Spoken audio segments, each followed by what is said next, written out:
Hola, bienvenidos nuevamente. Soy Guillermo Tell y hoy le voy a contar algunos cuentitos de científicos locos. Científicos loco, parte 5. Del Forate. Durante la década del 40 sucedió un hecho que por lo inusual llamó la atención pública durante mucho tiempo, hasta que finalmente pudo ser resuelto. Misteriosamente, y sin saber cómo ni por qué, la noche del 4 de junio de 1946 la mayor parte de los metegoles de los bares de Espeleta desaparecieron. Los cálculos no son fiables, pero se estima que se esfumaron sin dejar rastro alrededor de 10.000 metegoles. En aquel momento el inocente juego de mesa era furor en las barriadas humildes y la desaparición instantánea y al unísono de casi todas las mesas de juego llamó poderosamente la atención de las autoridades. La preocupación que se cernía sobre los gobernantes radicaba en el hecho de que el descontento popular pudiera degenerar en alteraciones al orden público. Sin saber realmente hacia dónde enfocar la investigación, se supuso la existencia de alguna organización política antiperonista que, como desagravio al reciente ascenso a la presidencia del líder popular, se la tomara contra el pueblo quitándole su entretenimiento más humilde. El pueblo, ante la falta de mejores distracciones, se dedicaría a lo que los antiperonistas deseaban, que no era más que el desorden y los disturbios, justificando de esa manera la represión. Sin embargo, nada de esto pasó, aunque de todos modos los metegoles no aparecieron. No fue un gran esfuerzo el que hizo la policía en la búsqueda de algún responsable, pero el tema se mantenía en el candelero, ya que cuando algún dueño de bar decidía reponer el artefacto desaparecido, este se esfumaba automáticamente durante la noche siguiente. Se supuso también en alguna estrategia comercial por parte de los fabricantes de metegoles, ya que esta desaparición inesperada de su producto generó una demanda fuera de todo cálculo y por ende en un aumento de los precios. Las pesquisas realizadas sobre el dueño de la fábrica no pudieron demostrar que él mismo fuera parte del misterio.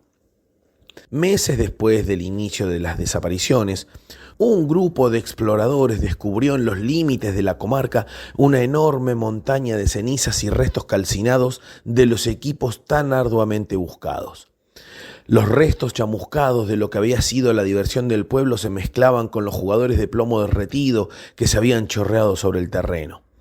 Las huellas que circundaban las zonas, más la evidencia que el perpetrador dejó en la escena del crimen, llevó las investigaciones hasta el sociólogo y humanista Del Forate. A lo largo del juicio que se le entabló, nunca dejó de reconocer la autoría de los hechos e inclusive se justificó, alegando que estaba haciendo un bien a la humanidad. Permitir que los chicos pasen horas jugando este estúpido juego, robándole tiempo al estudio, lo único que hace es fabricar adultos estúpidos, decía como parte de sus argumentaciones. Sostenía en su defensa que si al humano se lo deja solo, siempre cometerá errores que no podrá remediar y que por eso habría que mantenerlo cortito. Para acostumbrar al humano a hacer lo correcto hay que tratarlo desde chico, haciéndole entender que hay cosas que estudiar en lugar de jugar al metegol. En sus delirios anticipaba un apocalipsis social en donde la gente estuviera idiotizada por entretenimientos vanos, vacíos de contenido, de manera de que no pudiera pensar y por lo tanto no cuestionar lo que los dirigentes de turno hicieran o dejaran de hacer. Desde su atroz punto de vista, lo mejor era cortar por lo sano, con la pérdida de tiempo desde la más tierna infancia. Fue encontrado culpable de los crímenes que se le imputaban y condenado al destierro. No se supo más de él. A la luz de los acontecimientos posteriores, tales como la invención de la televisión, las redes sociales y las fake news, algunos historiadores están intentando recomponer su imagen y postularlo como lo que evidentemente fue, un gran futurólogo. Pero la sociedad actual, idiotizada por entretenimientos vanos y vacíos de contenido, no logra entender la enormidad de la visión de Del Forate. Científicos locos, parte 6. Teresa Nomain. La doctora Teresa Nomain se recibió de física nuclear en el Instituto Superior de Enseñanza Atómica de Espeleta a mediados de la década del 90, cuando el país se estaba desindustrializando y las posibilidades reales de conseguir trabajo en su especialidad eran nulas. Su especialización se había orientado hacia el manejo de flujos energéticos y su aplicación práctica, lo cual, teniendo en cuenta el entorno social y económico en el que estaba inmersa, era una especialización absolutamente al pedo. Pero su inactividad profesional no lograba impedir su actividad intelectual y comenzó a hacer uso de su sapiencia en la vida cotidiana. Según sus averiguaciones, en la medida que los objetos posean temperatura, tendrán energía, ya que la primera es solo una manifestación de la segunda. Pero lo verdaderamente interesante de los descubrimientos de Nomain radicaba en el hecho de que la energía de cada ser vivo es única y característica de ese individuo, como si las vivencias y desventuras de cada ente quedara de alguna manera impregnada en esa energía que el solo hecho de vivir genera. Sus investigaciones demostraban que los seres vivos guardan información acerca de sí mismos en esa energía que poseen y que, dadas las circunstancias adecuadas, pueden transmitir. La sapiencia popular había logrado atisbar algo de esto al referirse a la gente con buena o mala vibra, pero el toque racional y cientificista de Nomain hizo la diferencia. Aquí es donde paradójicamente comienza lo interesante de la investigación que coincide con el final de la carrera de la doctora. El detector de energía vital desarrollado por ella permitía reconocer las características de las personas a través del flujo de energía que éstas emitían. Lo interesante es que este flujo de energía se da por naturaleza en todo momento en donde haya una diferencia térmica entre objetos, llamado emisor al más caliente y receptor al más frío. Así, una persona que se sentara sobre una helada tapa de inodoro en una gélida mañana de invierno generaba un flujo tal que el detector podía traducir todas sus frustraciones, lamentos y penares de ese momento tan aciago para la vida de las personas. Rápidamente comprendió la doctora Nomain que su detector era una máquina de leer los sentimientos humanos, aunque estos no los expresaran verbalmente. Conocida fue su experiencia en el colectivo, realizando lecturas sobre las sillas calientes dejadas por los pasajeros y haciendo adivinaciones acerca de sus virtudes y defectos, aventuras y sinsabores, anhelos y esperanzas vanas, traiciones y fidelidades. Su detector funcionaba, según sus propios comentarios, de manera tan eficiente que inclusive podía detectar rasgo de la persona a través de un lápiz que ésta hubiera tenido en su oreja y que por lo tanto se hubiera calentado con la temperatura de su cuerpo, transformándose automáticamente de esa manera en la enemiga pública número 1 de los verduleros y almaceneros de la región, que vieron peligrar sus lances furtivos con todas las amas de casas que, ávidas de escarceo romántico, visitaban frecuentemente sus negocios. Pero como la estupidez puede siempre más que la ciencia, nadie realmente se interesó por el potencial increíble que este aparato podía tener para el futuro de las telecomunicaciones, sino que se empezó a usar el detector solo con fines de chusmerío y cholulaje barato, empleándolo con la única finalidad de descubrir pensamientos no alineados con la moral y las buenas costumbres, primero en los personajes de la farándula y luego en cualquier persona de barrio. La avalancha de solicitudes de divorcio y el consiguiente caos social que se produjo al poder acceder cualquiera al pensamiento oculto de otro cualquiera determinó que las autoridades prohibieran definitivamente el mentado aparato y que se denostara toda la teoría científica que estaba detrás de él. La doctora Nomain fue tildada de alborotadora social y su historia personal desvirtuada de manera tal de mostrarla como una persona con un claro perfil psicológico antisocial. Tanto ella como su aparato fueron enviados al exilio, donde se supo más tarde que ambos formaron parte de la revolución informática que catapultó a ciertas potencias a sus lugares de hegemonía global. Sin embargo, en Espeleta hay cosas que es mejor no conocer. Científicos locos parte 7. Angélica Catástrofe. Angélica Catástrofe fue una pediatra y proctóloga que tuvo una efímera fama y una fugaz desaparición dentro del amplio espectro de la medicina espeletense. Sus estudios acerca de la pérdida de memoria fueron revolucionarios y alborotadores. La doctora Catástrofe aseguraba que la pérdida de memoria en humanos se debía a la intromisión de objetos extraños en el orificio anal. Su revolucionaria teoría se basaba en el hecho de que ninguna persona guarda recuerdo alguno de cuando se le ponía el termómetro para tomarle la temperatura rectal durante su etapa de bebé. No existe una sola persona en el mundo que recuerde que de chiquito le ponían el termómetro en la cola, argumentaba la doctora, por lo que la conclusión es lineal. Las airadas respuestas de parte de los neurólogos nos hicieron esperar, pero en todo momento la discusión favoreció a la extrovertida doctora. En una redoblada apuesta, la estudiosa argumentaba a su favor que nadie confiesa abiertamente sus prácticas anales, lo cual nos demuestra una de las dos siguientes cosas.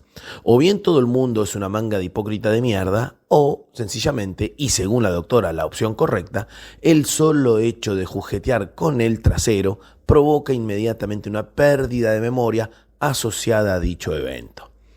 La sabiduría popular y el idioma del vulgo también nos demuestran, según la docta por supuesto, que este conocimiento es más viejo de lo que uno cree. La frase "me lo paso por el orto" remite a cosas que desestimaremos y olvidaremos inmediatamente. ¿Por qué la frase no dice "me lo paso por la frente" o "me lo paso por el codo"? Sencillamente porque estas partes del cuerpo no generan pérdida de memoria, sin embargo, el culo sí. De más está claro que cuando la teoría cobró cierta relevancia, la polémica se desató en grado sumo. A aquellos que por razones diversas argumentaban no recordar algo, se los comenzó a tildar de obscenos depravados, y a los confesos practicantes de las artes anales se los empezó a discriminar por incapacidad en el uso de su supuesta memoria.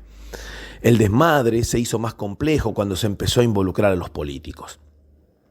Dado que esta subespecie de humanos no tiene forma alguna de poder resistir un archivo histórico, se comenzó a cuestionar seriamente si la capacidad de olvidar lo que se dijo ayer para hacer lo contrario hoy no se debía a sus prácticas contra natura. Para los miembros de la curia, la ofensa de esta teoría era superlativa, sobre todo cuando en un prelado no coincidían sus dichos con sus actos. Bajo esta nueva perspectiva, toda la humanidad estaba sospechada de prácticas non sanctas, por lo tanto, era necesario eliminar la teoría. Por supuesto que cuando todos los poderes están de acuerdo en que algo suceda, esto simplemente sucederá. Y de un día para el otro los medios dejaron de hablar de la teoría y misteriosamente la doctora no concurrió a su trabajo y dejó de frecuentar los lugares que solía visitar. Sencillamente se esfumó en el aire. Se barajaron varias hipótesis, pero ninguna concreta, y naturalmente con el paso del tiempo la doctora Catástrofe y su teoría fueron olvidadas. El seguimiento que hacían los medios de comunicación acerca de su caso fue enfriándose y fue reemplazado a los 2 días por las noticias de una invasión de langostas en el norte del país. Paradójicamente, el hecho de olvidarse del caso confirmaba la teoría de la profesional, ya que a las cosas importantes el mundo se las pasa por el culo. Científicos locos, parte 8, Andrés Túpido. El astrofísico Andrés Túpido fue uno de los tantos científicos que intentó abordar uno de los más grandes enigmas de la humanidad, la desaparición de las medias dentro del ámbito doméstico. La aclaración del entorno donde se realizó el estudio es válida, ya que las medias se pierden en todos los entornos, pero algunos son más entendibles o aceptables que otros.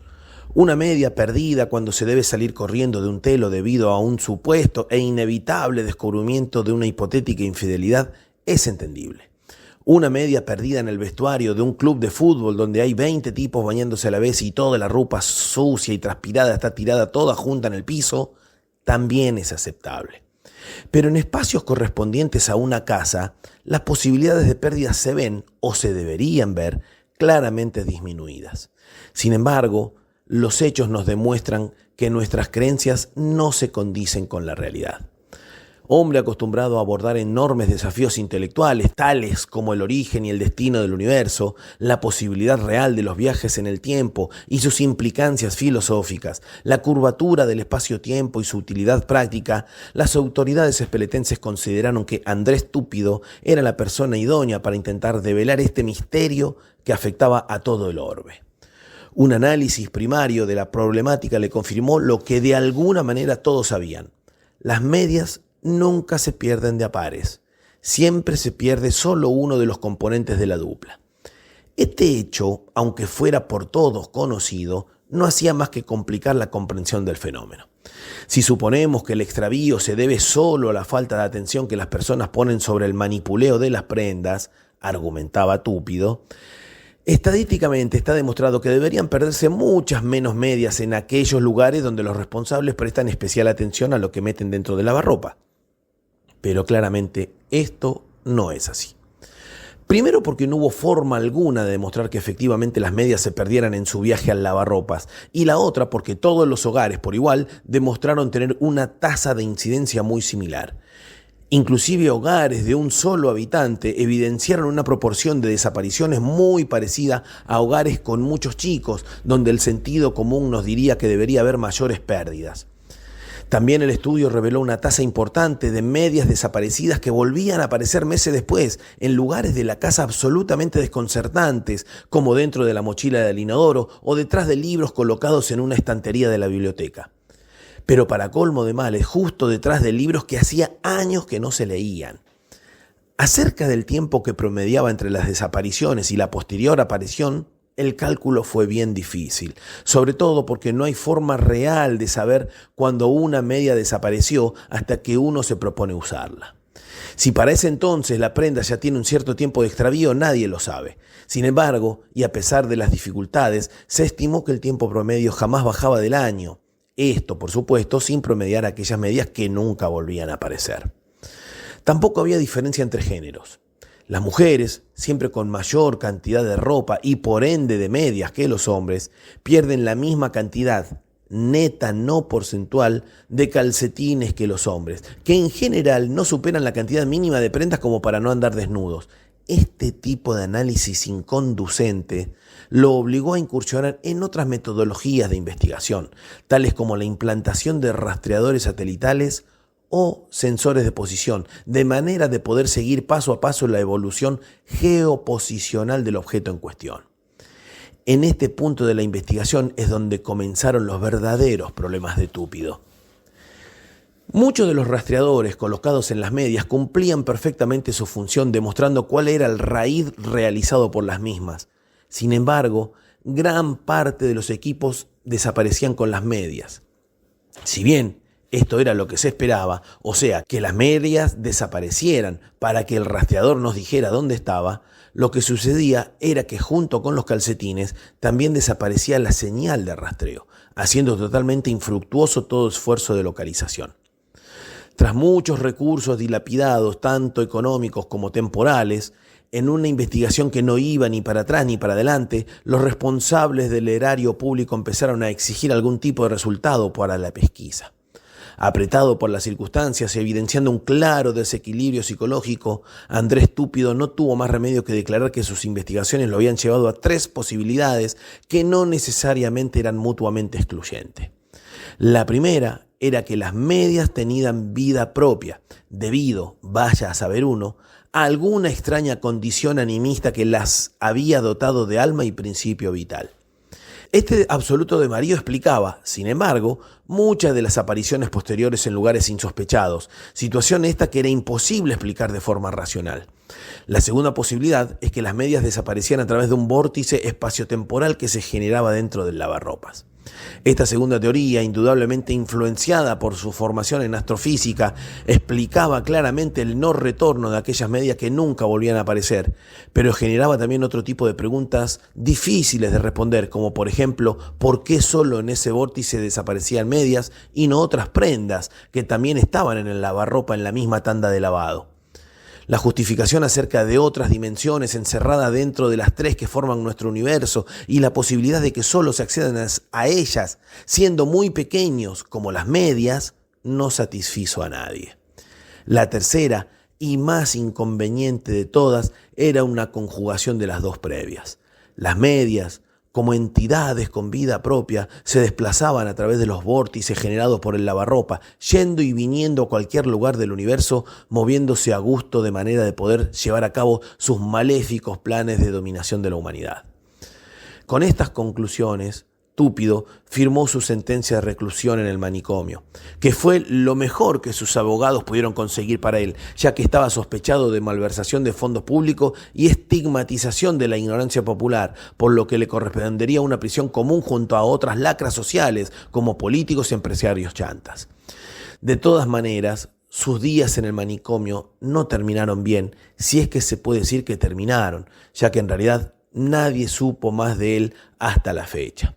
Los enfermeros del hospital psiquiátrico declararon que sencillamente Túpido no estaba en su habitación durante una de las mañanas en la que le llevaban el desayuno. Su habitación, normalmente ordenada y con sus enseres pulcramente acomodados, era un caos total, como si dentro de ella hubiera habido una batalla. Lo más llamativo fue que había medias de todos los colores y formas desparramadas por todo el lugar, y también fue llamativo el hecho de que ninguna fuera par de la otra. Del reo, ni noticias. Sus vecinos de hospicio dijeron todos lo mismo. Un leve zumbido eléctrico a eso de medianoche, una extraña luz azul pálida que emanaba por debajo de la puerta y los gritos del recluso pidiendo piedad. Algunos aseguran haber escuchado otras voces de tono agudo, como si fueran de seres diminutos, pero todo esto fue desestimado debido a que todos los testimonios carecían de validez por venir de parte de los locos del manicomio.